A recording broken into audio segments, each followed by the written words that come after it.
In this video, I will show you how you can categorize all of these messy roles with the help of role dividers.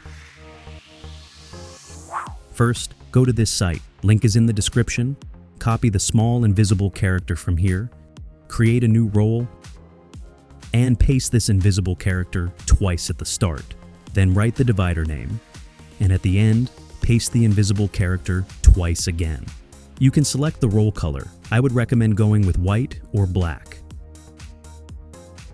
I will create a few more dividers.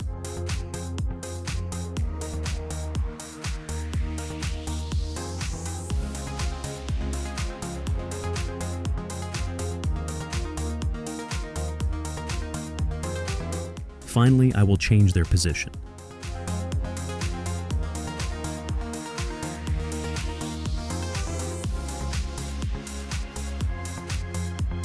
Now, as you can see, the roles look much cleaner. Make sure to subscribe if you have liked this video.